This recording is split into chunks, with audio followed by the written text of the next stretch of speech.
Hello students, welcome to परम class. आज हम पढ़ेंगे रेसिप्रोकल लैटिस के बारे में। ये कॉन्सेप्ट दिया था पीपी इवॉल्व साइंटिस्ट ने। इससे पहले हम एक्सरे डिफ्रैक्शन के बारे में पढ़ चुके हैं। क्रिस्टल के अंदर क्या होता है, नंबर ऑफ पैरेलल प्लेन्स होते हैं बहुत सारे, ठीक है। एक क्रिस्टल के अंदर सिर्फ एक ही प्लेन कंसिस्ट नहीं होगा, बल्कि वहाँ पे मैनी इंटरपेंट्रेटिंग प्लेन्स होंगे और उनकी जो ओरिएंटेशन होती है वो लार्ज वैरायटी के अंदर होती है। जब एक्सरे बीम उसके ऊपर हम फॉल कराते हैं तो वो डिफ्रैक्ट होता है। तो इन सभी डिफ्रैक्शंस को डिस्क्राइब करना एक डिफ़िकल्ट टास्क है। तो इस प्रॉब्लम को सॉल्व करने के लिए पीपी इवॉल्व ने एक सिंपल मेथड दिया जिसको हम बोलते हैं रेसिप्रोकल लैटिस। तो रेसिप्रोकल लैटिस को हम इस तरीके से भी डिफाइन कर सकते हैं, the collection of points obtained is called reciprocal lattice. देखो यहाँ पे हमने एक यूनिट सेल लिया है, ठीक है। एटम्स जो हैं वो कॉर्नर पे प्रेजेंट होंगे। यहाँ पे जो डिस्टेंस है उसको हम डी ले रहे हैं, ये इसका सेंटर पॉइंट है। जब हम इसका रेसिप्रोकल देखेंगे तो रेसिप्रोकल जो डिस्टेंस होगा वो क्या आएगा, 1/d। ये रेसिप्रोकल लैटिस को रिप्रेजेंट कर रहा है। ऐसे ही along the X axis, Y axis, Z axis हम यहाँ पे चेक करेंगे। रेसिप्रोकल लैटिस को कंस्ट्रक्ट करने के लिए हम कुछ पॉइंट फॉलो करेंगे। सबसे पहले हम एक यूनिट सेल बनाएंगे, उसके बाद हम यहाँ पे एक ऑरिजन लेंगे, इससे हम नॉर्मल ड्रॉ करेंगे। इसके अंदर n number of parallel sets होंगे प्लेन के ऊपर, कुछ यहाँ पे फ्रंट डायरेक्शन में, बैकवर्ड डायरेक्शन में, साइड में, और इस तरीके से सबकी हम एक लेंथ जो है वो सेट करेंगे इंटरप्लेनर स्पेसिंग के ऊपर। यहाँ हम इनकी लेंथ कंसीडर कर रहे हैं d। जब हम पर्टिकुलर प्लेन ऑफ सेट को रिप्रेजेंट कर रहे हैं तो जो स्पेसिंग होगी वो d होगी। जब हम रेसिप्रोकल के लिए लेंगे तो वो क्या होगी, 1/d होगी। और नॉर्मल के एंड पॉइंट के ऊपर हम एक पॉइंट को रिप्रेजेंट करेंगे और इन सब पॉइंट्स का जो कलेक्शन होगा वो क्या कहलाएगा, रेसिप्रोकल लैटिस। इसकी कंस्ट्रक्शन हम इस तरीके से लिखेंगे, take a point in lattice as a origin. जैसे हमने यहाँ पे एक पॉइंट ऑरिजन लिया था, from origin draw a normal. ये ऑरिजन से हमने एक नॉर्मल ड्रॉ किया to every point of set of plane direct lattice. इस डायरेक्ट लैटिस के हर एक पॉइंट के ऊपर, क्योंकि यहाँ पे बहुत सारे सेट्स होंगे, set length of each normal equal to reciprocal of interplanar spacing for its particular set of parallel planes. यहाँ पे हम लेंथ सेट करेंगे प्लेन की d, और रेसिप्रोकल के लिए क्या होगी, 1/d। Place a point at the end of each normal, हर एंड के ऊपर हम एक पॉइंट प्लेस करेंगे। इन सभी पॉइंट का जो कलेक्शन हमें मिलेगा उस कलेक्शन को हम क्या बोलते हैं, रेसिप्रोकल लैटिस। अब इसकी इंपॉर्टेंस देखते हैं, क्या क्या इसके इंपॉर्टेंस है। Importance of reciprocal lattice.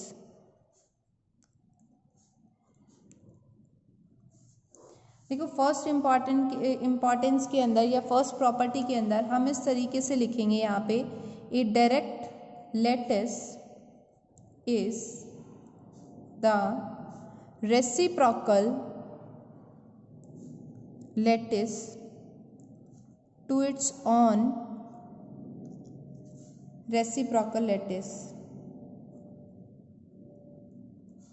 मतलब एक डायरेक्ट लैटिस जो है वो इसके खुद का रेसिप्रोकल लैटिस होगा। फॉर एग्जाम्पल, अगर हम मैथ्स में बात करें नंबर की 2, तो 2 का अगर हम रेसिप्रोकल देख रहे हैं तो इसका रेसिप्रोकल क्या होगा, 1/2। 1/2 का रेसिप्रोकल कर रहे हैं तो क्या आ रहा है, 2, तो ये इसका खुद का क्या होगा, रेसिप्रोकल होगा। ठीक है, फर्स्ट पॉइंट में ये कहा है। सेकेंड पॉइंट में ये क्या कह रहा है, volume of unit cell in reciprocal lattice is inversely proportional to the volume of unit in direct lattice।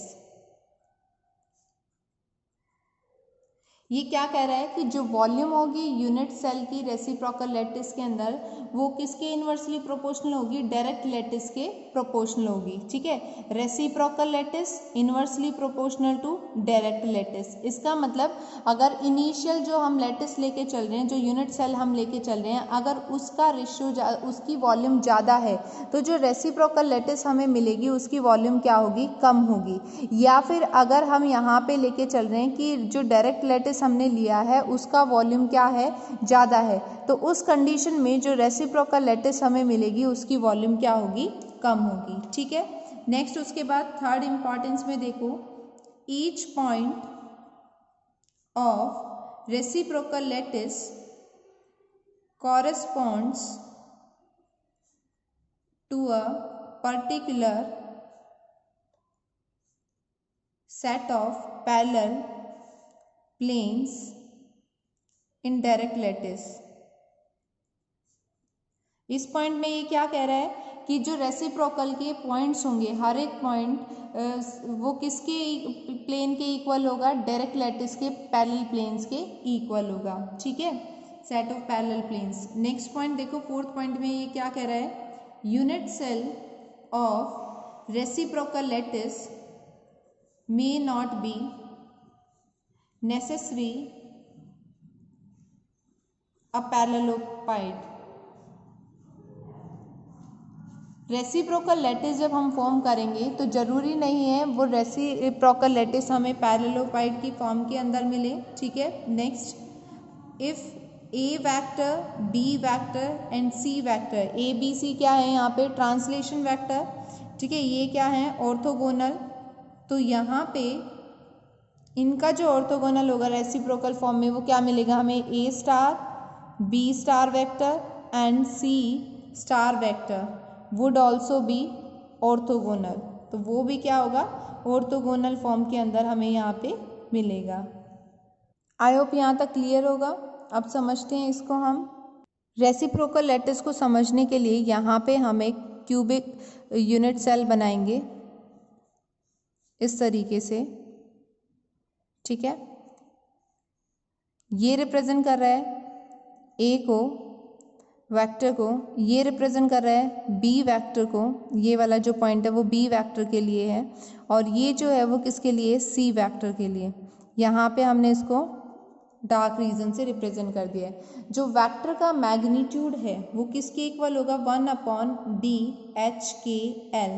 And इनकी जो डायरेक्शन होगी वो क्या होगी, नॉर्मल के पैरेलली होगी। इसको हम बोलते हैं रेसिप्रोकल लैटिस।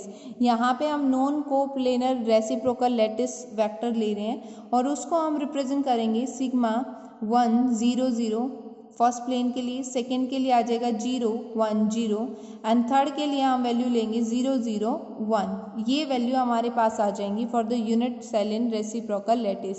अब हमें यहाँ पे रेसिप्रोकल लैटिस को फाइंड आउट करना है। वो फाइंड आउट करने के लिए हमने एक परमिटिव यूनिट सेल लिया है, क्रिस्टल लैटिस ली है। अब इस लैटिस का हम वॉल्यूम निकालेंगे तो ये आ जाएगा volume of primitive unit cell. ये वॉल्यूम जो है वो किसके इक्वल होगा, area of base into interplanar spacing. ठीक है, अगर हम इस पॉइंट से डिस्टेंस देखते हैं तो इस पॉइंट से जो डिस्टेंस होगा वो क्या होगा, d1 0 0। फर्स्ट प्लेन से देख रहे हैं तो उसको हम इस तरीके से लिख लेंगे, वॉल्यूम क्या होगा 1/d1 0 0 इक्वल्स टू, यहाँ पे हम इसको इस तरीके से लिखेंगे, इंटरप्लेनर स्पेसिंग इधर आ गया तो वॉल्यूम अपॉन क्या आ जाएगा, area, sorry area upon volume, क्योंकि रेसिप्रोकल फॉर्म के अंदर हम इसको यूज़ कर रहे हैं। उसके बाद देखो एरिया जब हमें निकालना है तो यहाँ डायग्राम से ये बी साइड है और ये क्या है, सी साइड है, तो ये एरिया आ जाएगा B क्रॉस C, क्योंकि हम ये वाला रीजन यूज़ कर रहे हैं यहाँ पे। जब हम वॉल्यूम निकालेंगे तो उसके लिए क्या होगा, ये भी इंक्लूड हो जाएगा, तो इसको हम लिखेंगे A vector dot B vector cross C, इस फॉर्म में लिखेंगे। इन दोनों वैल्यूज़ को हम यहाँ पे पुट कर देंगे। जब आप यहाँ पुट कर रहे हो आपके पास आ जाएगा 1/d100। यहाँ पे हम यूनिट वेक्टर की फॉर्म में लेके चल रहे हैं इसको, तो इस तरीके से लिखेंगे B cross C upon A vector dot B cross C। ठीक है, जब इसका रेसिप्रोकल निकालना है तो रेसिप्रोकल में हम फर्स्ट प्लेन के लिए लिख रहे हैं, तो रेसिप्रोकल में हम इसको लिखेंगे sigma 1 0 0 vector equals to 1/d100 N vector. तो इसको जब आप सिंप्लीफाई कर रहे हो तो आपके पास ये जो वैक्टर है वो किसके लिए आ जाएगा, ए स्टार के लिए। इसको हम ए स्टार से रीड करेंगे। फिर सिमिलरली हमें निकालना है सेकंड के लिए, तो सेकंड के लिए क्या है, सिग्मा 0 1 0, इसको हम लिखेंगे यहाँ पे इस तरीके से C क्रॉस A यहाँ पे हमारे पास कौन सा होगा, फर्स्ट एंड थर्ड प्लेन होगा, ठीक है। नीचे वाली जो टर्म है वॉल्यूम वो क्या रहेगी, सेम रहेगी इस कंडीशन में। इसको हम रीड करेंगे बी वेक्टर स्टार से, ये रेसिप्रोकल फॉर्म में होगा। इसी तरीके से हमें लिखना है थर्ड के लिए, सिग्मा 0 0 1 सी प्लेन के लिए, तो यहाँ आ जाएगा ए क्रॉस बी। यहाँ लिखेंगे हम A vector dot B vector cross C vector, और इसको रीड करेंगे सी वेक्टर क्रॉस सी। देखो यहाँ पे हमें क्या करना है, जो प्लेन हम लेके चल रहे हैं, जैसे पहले हमने 1 लिया तो 1 के अलॉन्ग हम यहाँ पे ट्रांसलेशन वेक्टर क्या लेंगे, ए वेक्टर, सेकंड के अलॉन्ग बी वेक्टर और थर्ड के अलॉन्ग सी वेक्टर। तो जो 1 है उसको छोड़ देंगे, रिमेनिंग 2 को हमने लिया है। 0 0 को हमने कैसे लिखा, बी और सी। यहाँ पे 1 को हमने छोड़ दिया, ये हो गया ए, ये बी और ये सी। तो b को हमने छोड़ दिया, यहाँ क्या बचा है, ए सी, तो ये वैल्यू आ गई हमारे पास। इसी तरीके से थर्ड में हमने क्या किया, c को छोड़ दिया और a क्रॉस क्या आ जाएगा, b। तो ये हमारे पास रेसिप्रोकल वेक्टर फॉर्म हो गए हैं। ये हमारे पास जो वैल्यू आई है a star, b star, c star vector, इनको हम बोलते हैं रेसिप्रोकल ट्रांसलेशन वेक्टर, ठीक है। जब आप रेसिप्रोकल लैटिस के अंदर ओरिएंटेशन देखते हो इनकी, और अगर आपको ओरिएंटेशन इस तरीके से मिल रही है, a वेक्टर जो है वो क्या है, नॉर्मल टू किसके ऊपर, b vector and c vector के ऊपर, तो उस कंडीशन में हम इस तरीके से लिखेंगे a star dot B equals to A star dot C. इनका जो प्रोडक्ट है वो क्या होगा, 0 के इक्वल। इसी तरीके से सेकंड केस, अगर बी स्टार वेक्टर नॉर्मल है किसके ऊपर, सी और ए के ऊपर, यहाँ जो वैल्यू ले रहे हैं वो वैल्यू यहाँ छोड़ देंगे, उसके अपोजिट 2 वैल्यू चलेंगे। तो बी डॉट सी और बी डॉट ए किसके इक्वल होगा, 0 के इक्वल। नेक्स्ट थर्ड कंडीशन में हम क्या लेंगे, सी स्टार वेक्टर लेंगे, किसके ऊपर नॉर्मल है, ए के ऊपर एंड बी वेक्टर के ऊपर, तो इन दोनों का जो प्रोडक्ट होगा वो क्या होगा, 0 होगा।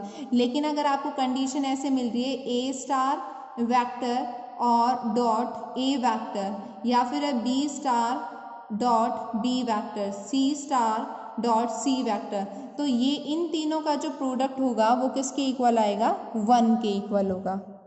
आई होप ये कॉन्सेप्ट आपको समझ आया होगा। आपको बताना है रेसिप्रोकल लैटिस को किस साइंटिस्ट ने डेवलप किया था। अगर आपको कोई भी प्रॉब्लम है तो आप कमेंट बॉक्स में लिख सकते हैं। Thank you for watching my video.